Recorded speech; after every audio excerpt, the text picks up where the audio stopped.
Since the release of Poppy Playtime Chapter 4, a number of early concept art pieces and animations have been shared by various members of the development team. These early glimpses offer a fascinating look at several significant changes compared to what we saw in the final version of the game. Additionally, they provide us with a cool peek into the earlier stages of development for this chapter. Today we're going to dive into a bunch of those and explore some exciting lost bits. Let's dive into more of Poppy Playtime Chapter 4's lost bits. Alright, let's begin by discussing some of the early artwork that was shared by several highly talented artists who made significant contributions to this chapter. To kick things off, we have a fascinating set of concept sketches created by the talented Benjamin Yim, which showcases a variety of environments from the game. These detailed sketches include designs for various areas within the game, such as a small, seemingly ordinary room featuring a power puzzle, with a VHS tape casually placed next to a VCR. This might very well be an early concept for a room near the train yard, potentially leading to the interior of the prison, offering players a glimpse into the immersive world that was being carefully crafted. Next, let's shift our focus to the train station area, a pivotal part of the game. We have a document that showcases 3 distinct styles of train platforms, each with its own unique visual approach. These concepts explore the use of various materials for the platforms and rails, as well as providing different designs for the light posts that would adorn the area.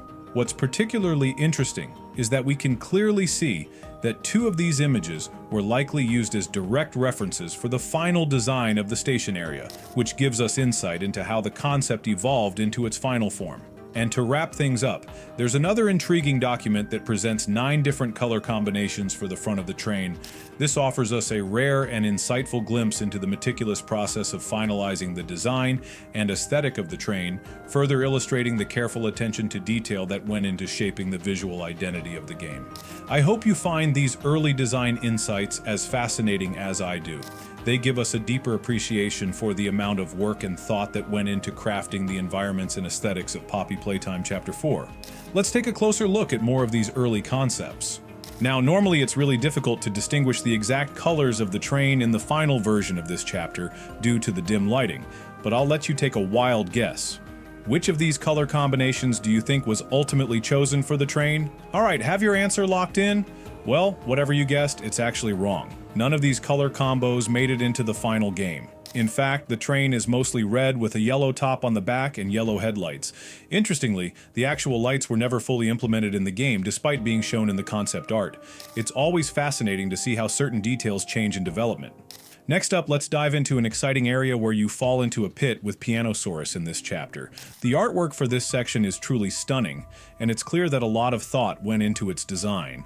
But what's really fascinating is that we also have a set of 3 early sketches for this particular area, and these provide a unique insight into the creative process behind it.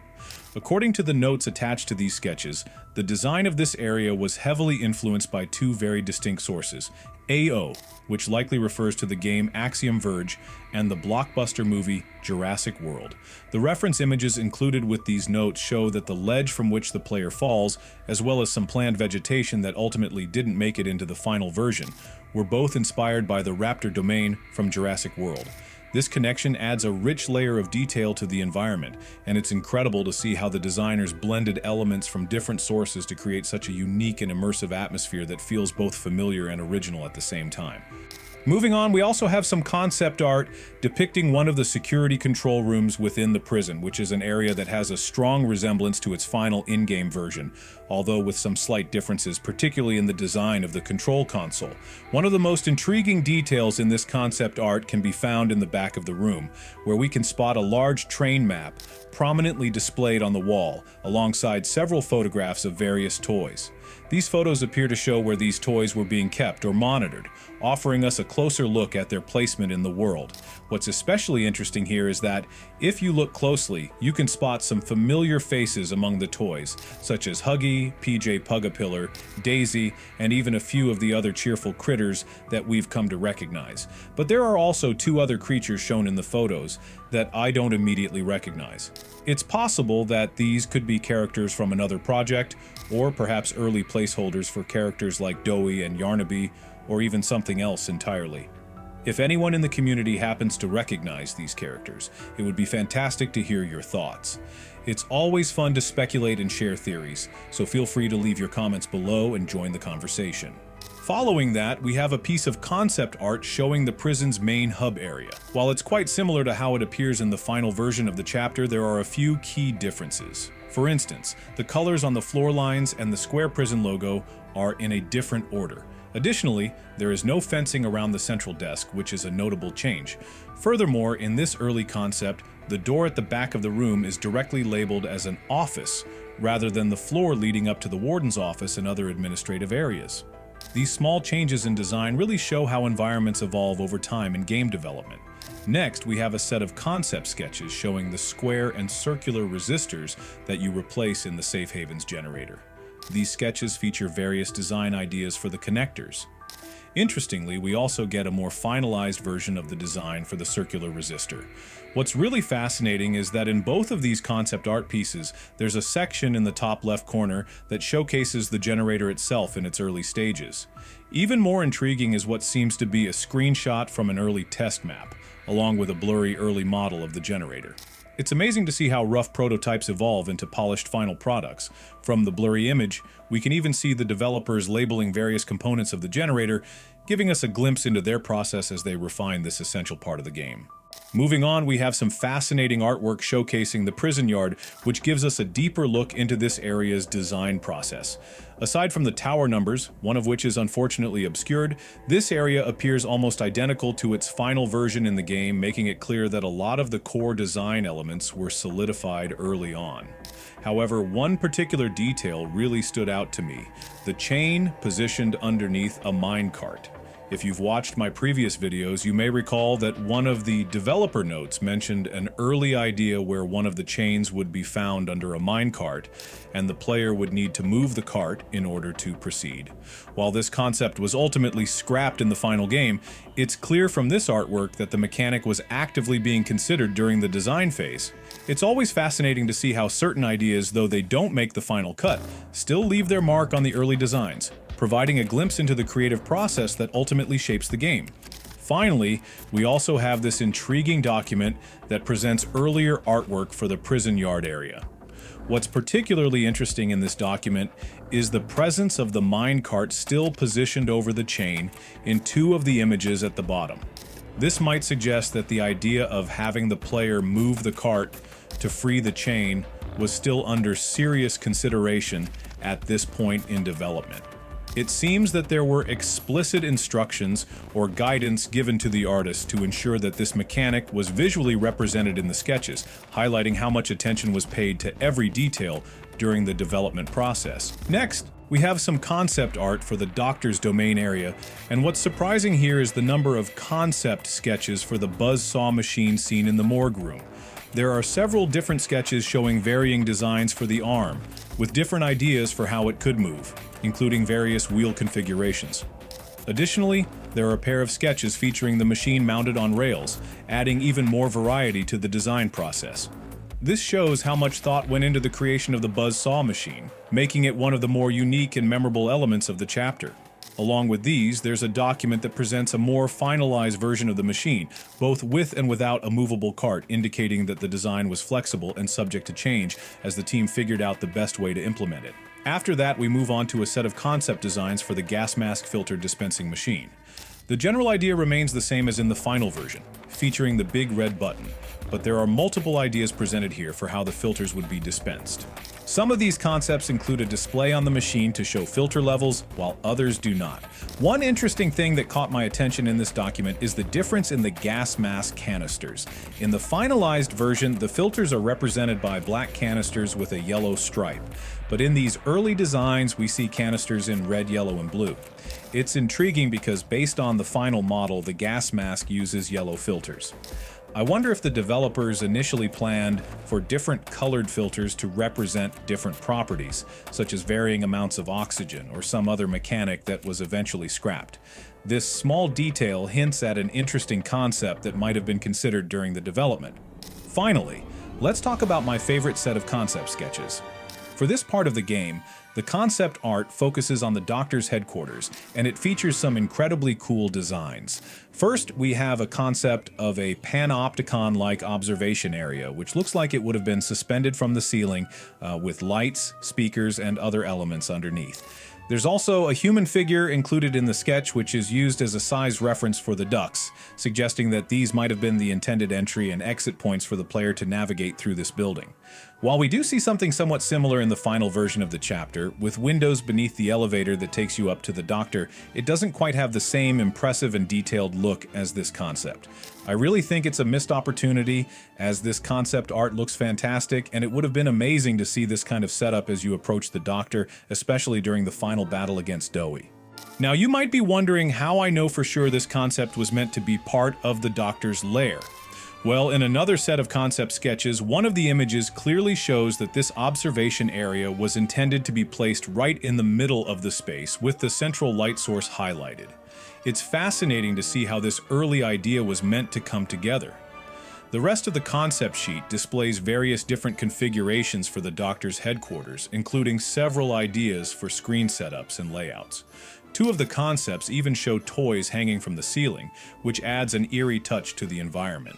Additionally, several designs lean more into the HQ being in a cave-like setting, as opposed to the more polished, futuristic design that we ultimately got in the final game. One of the most intriguing aspects of this artwork is the variety of ideas for how the Doctor would have been portrayed. Instead of just the central unit with his brain, there were concepts showing the Doctor hooked up to a central computer, or even one of the TV-headed robots seemingly standing at a console. But my personal favorite idea was one where the Doctor is seated on a throne. I have to say, I think this concept would have been such a badass moment in the game. Pulling up to the Doctor on a throne would have definitely given him a more imposing, memorable presence. I really wish we could have seen this version of the Doctor in the chapter. It would have made for an incredibly intense moment in the story. Finally, we wrap up the environment concept sketches with some artwork for the Crusher Grinder. The Crusher Grinder, which plays a pivotal role in finally defeating Doughman towards the end of this chapter, also went through some interesting design changes. In this concept art, we see a different version of the machine, one that features fewer canisters of liquid nitrogen. Just like many other objects we've seen earlier, the grinder itself also underwent various design iterations, with different ideas being explored before landing on the final version seen in the game. Before we move forward, I want to point out something intriguing that wasn't found in any of the concept sketches, but rather in a picture from the Poppy Playtime pop-up store that opened in Japan. In the backdrop of the prison entrance, I noticed something small, but noticeable. The text above the entrance door reads, "The Shelf," which seems to be a code name or a placeholder name for the prison.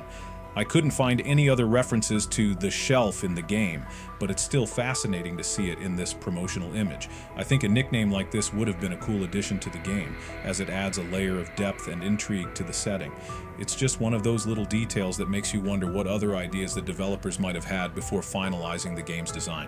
Now let's move on to some concept art for the characters. The first one we're going to look at is a set of designs for the Doctor himself, created by Robert Company.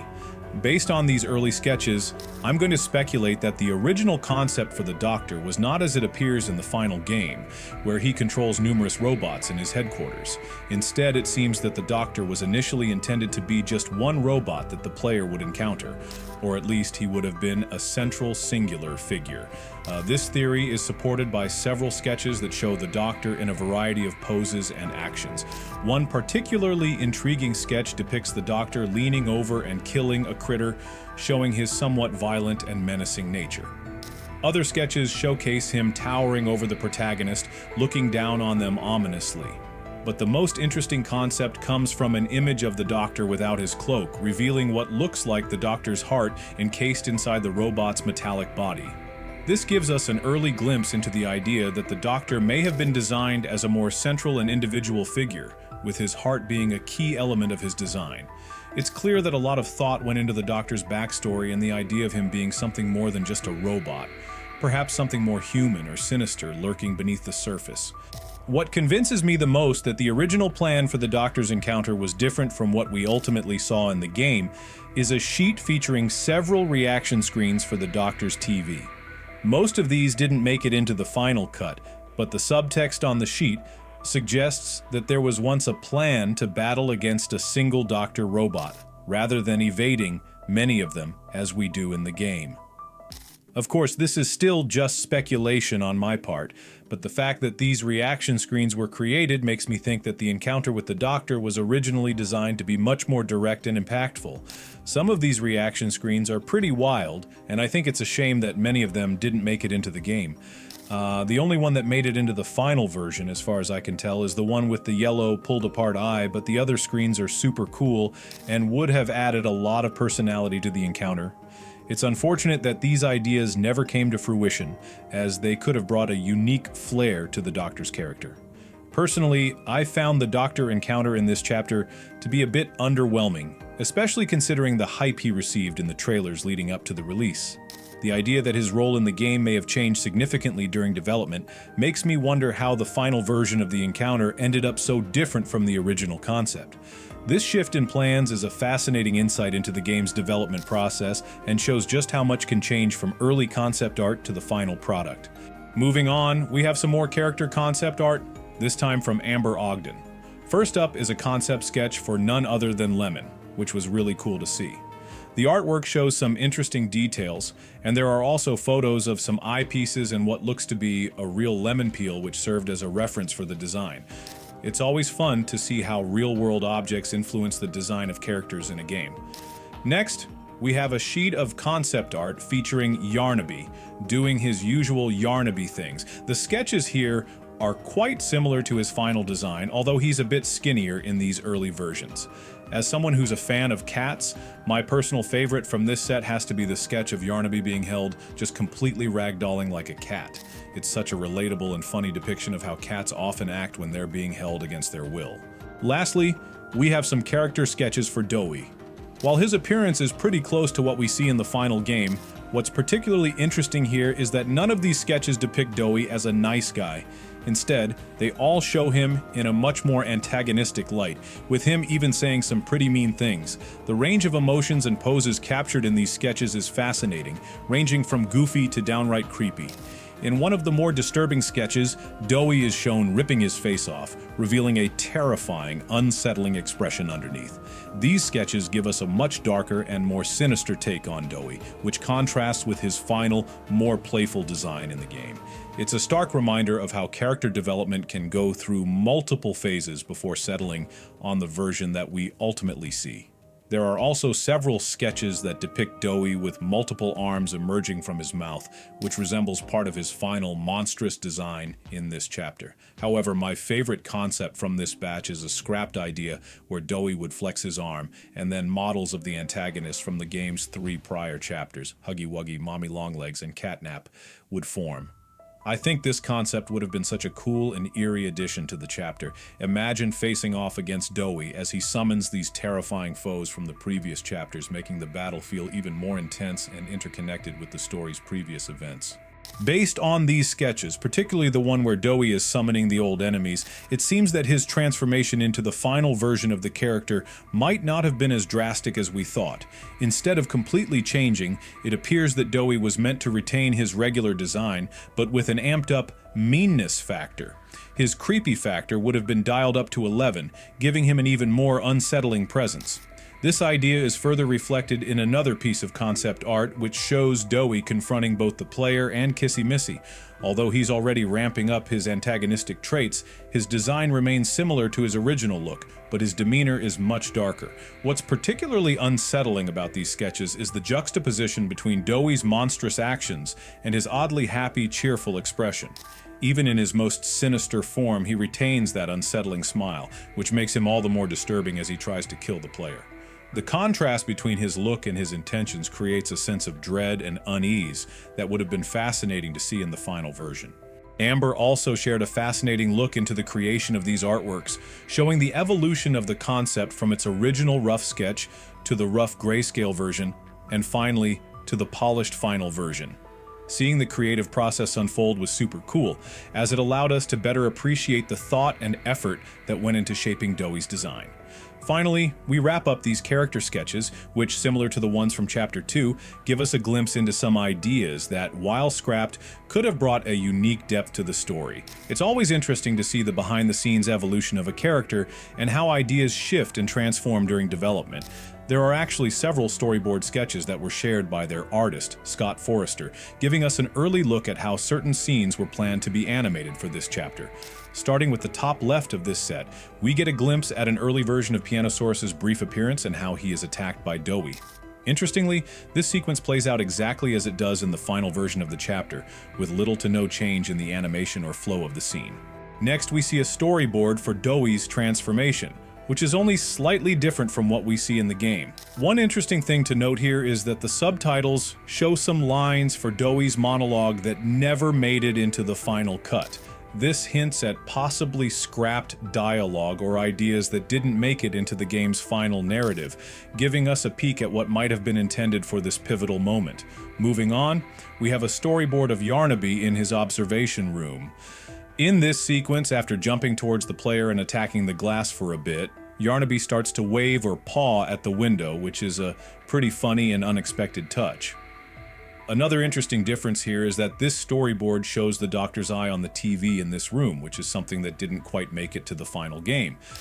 The intention was clearly to have his eye displayed here, just like it is in the train segment, but as we saw in my last video, it seems the implementation of the Doctor's TV appearances wasn't perfected, so it's likely the devs decided to leave out this element entirely. Then, we come to a storyboard for Yarnaby's death sequence. Originally, it looks like the idea was for Yarnaby to get tangled up in a bunch of hooks and chains, rather than just the one chain that we see in the final version of his demise. This sequence also doesn't show Yarnaby catching fire, so it seems like the original plan didn't involve the dramatic fiery death we ended up seeing. Instead, it appears that Yarnaby would have just gone out with a less intense but still dramatic ending.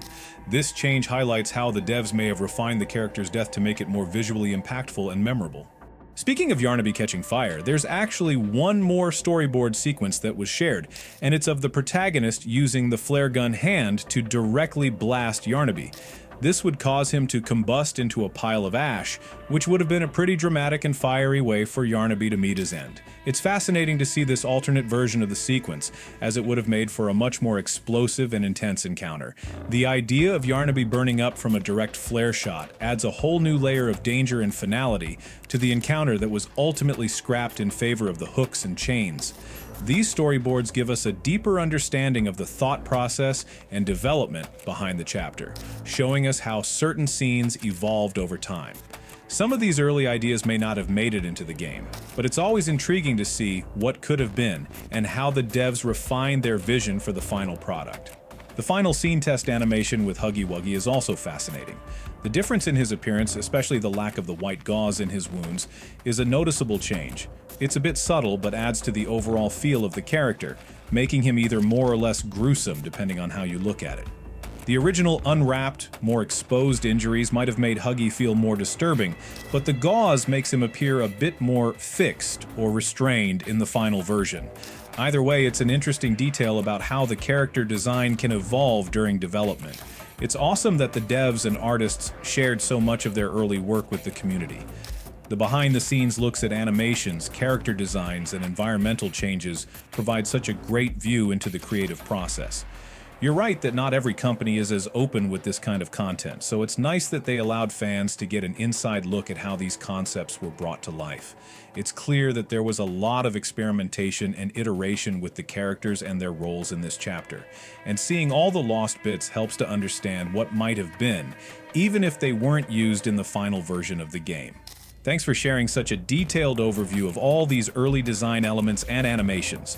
Looking forward to seeing what you find in the next chapter as we get closer to Chapter 5. Of course, it would be very interesting to see the concerts of Prototype, but I think that the developers will not now reveal it. A will reveal after they show us fully what do you think about it? You can write your theories in the comments. We will be very interesting to read.